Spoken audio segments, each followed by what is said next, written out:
Disney Pixar, A Bug's Life. From Disney's Wonderful World of Reading.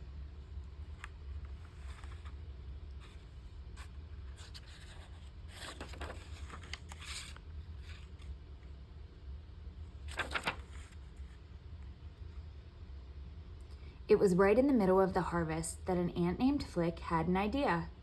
Flick was always inventing things. This idea wasn't so bad, an automatic harvester. But Princess Ada wouldn't listen to Flick.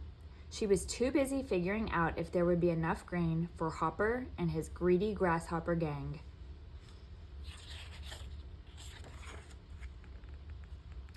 Every year, the grasshoppers came to demand food from the ants. This year, for the first time, Ada was in charge of the harvest. Suddenly, they could hear the grasshoppers coming. Ada was flustered. The queen took over. "Quickly, everyone, into the anthill. You too, Dot," she said to her younger daughter. The ants left the grasshoppers' grain piled up on an offering stone. Flick ran for cover too, but as he was taking off his wonderful harvesting machine, he knocked the offering stone over. All the grain slid down into the dry, cracked riverbed. Hopper would be furious. Hopper was furious. Flick tried to stand up to him, but couldn't. Hopper grabbed Dot and threatened the terrified ants. "When I come back, I want to see twice the regular amount of grain. Or else," he snarled. Flick knew that if the ants obeyed Hopper, they wouldn't have enough food for themselves. So he got another idea. "I could go get some bigger bugs to fight the grasshoppers," he suggested. Princess Ada and the queen didn't like the idea, but they were glad to send Flick away. Only Dot had faith in him. "Bring back some real tough bugs," she called as he floated away on his quest.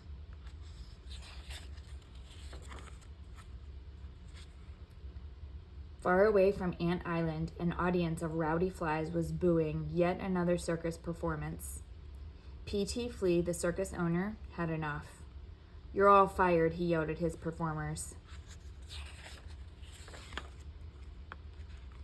Soon Flick arrived in the city. He had never seen anything like it. This was the place to find tough bugs. Flick found the out-of-work circus bugs in a rundown tavern. He thought they were warriors. They thought he was looking for circus bugs. Oops.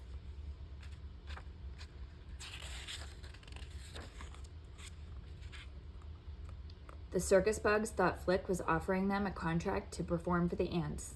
So away they flew to Ant Island, dreaming of applause and full employment. When they got to Ant Island, the circus bugs found out what the ants expected. "Flick," Rosie the spider told him, "we're not fighters, we're circus stars."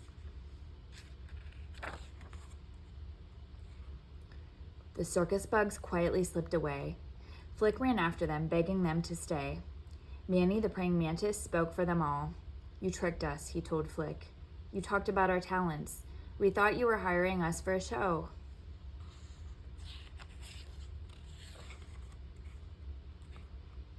Flick was about to plead some more when he saw something that terrified him.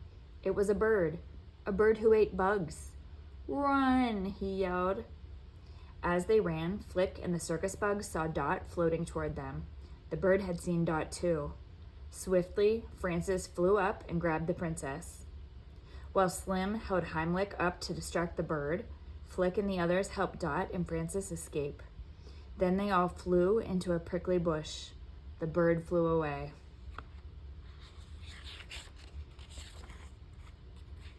Flick, Dot, and the bugs climbed down from the bush to find the whole ant colony cheering them. What a wonderful sound! The circus bugs had never heard applause before. Right there and then, they decided to help the ants if Flick could come up with a plan. Flick had a plan, but he knew that the ants wouldn't listen to him. The plan had to come from the circus warriors. Manny was elected to explain the plan to Princess Ada. He told her they would chase the grasshoppers away with a fake bird.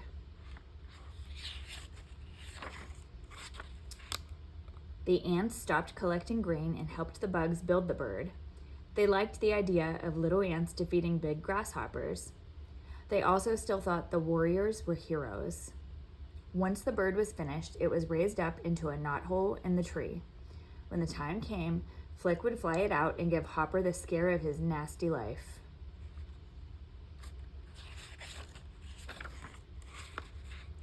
Far away from Ant Island, some of Hopper's gangsters were muttering to one another. Why should they go back to Ant Island? They already had plenty of food. Hopper didn't agree. There was that ant who stood up to me, he reminded the gang. If we let one ant stand up to us, they might all stand up, and there goes our way of life. Hopper looked around. Not one grasshopper in his gang dared to disagree with him. Then let's ride, he ordered them.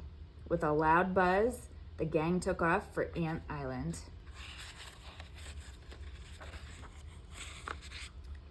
Meanwhile, Flick was telling the circus bugs that their work was finished.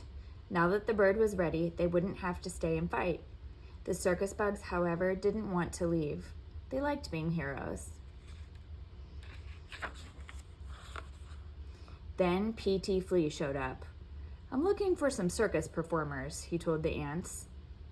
Flick tried to hide the truth, but the ants discovered that their warrior bugs were only circus bugs. The queen ordered the circus bugs to leave and to take Flick with them. Dot wanted to go to her friends, but her mother held her back.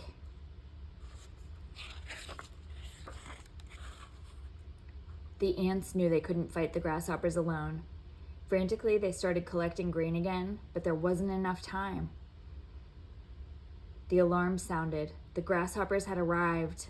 Mother, Ada cried, what will we do? The queen had no answer. Hopper had no mercy. He and his gangsters turned the ants into slaves. They were even planning to squish the queen. When Dot overheard this, she knew she had to do something, so she sneaked away to find Flick. Once Dot convinced Flick to come back, he was ready to fight. She knew his bird idea would work. The circus bugs wanted to help too, but they knew P.T. would object, so they shut him up in the wagon. Then the whole group hurried back to Ant Island.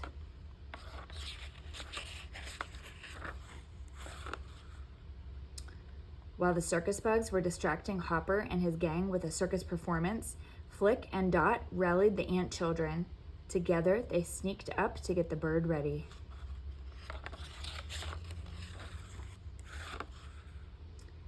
When Gypsy the Moth gave the signal, Flick's fake bird zoomed down from the tree straight at the awful grasshoppers.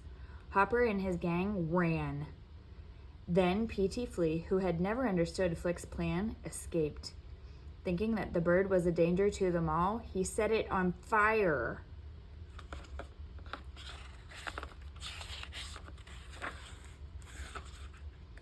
Hopper realized that he'd been tricked. He quickly got his gang back together. Once more, the terrible grasshoppers threatened the poor ants. This time, Hopper's target was Ada. Flick couldn't stand it. Leave her alone, he cried. Flick's action gave the other ants the courage they needed. Together with the circus bugs, they attacked. Hopper knew he couldn't survive if he fought against so many ants, but at least he could get Flick.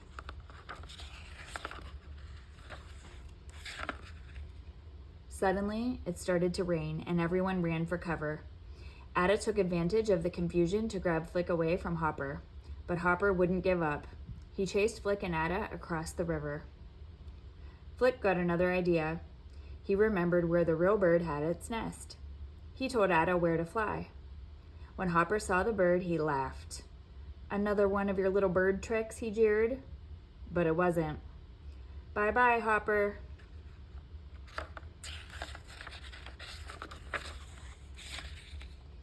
The grasshoppers never returned, and ants never had to worry about food again.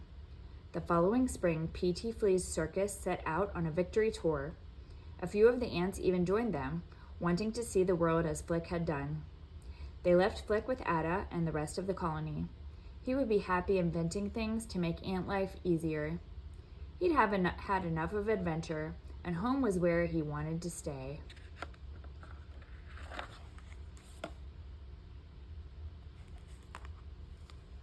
The end.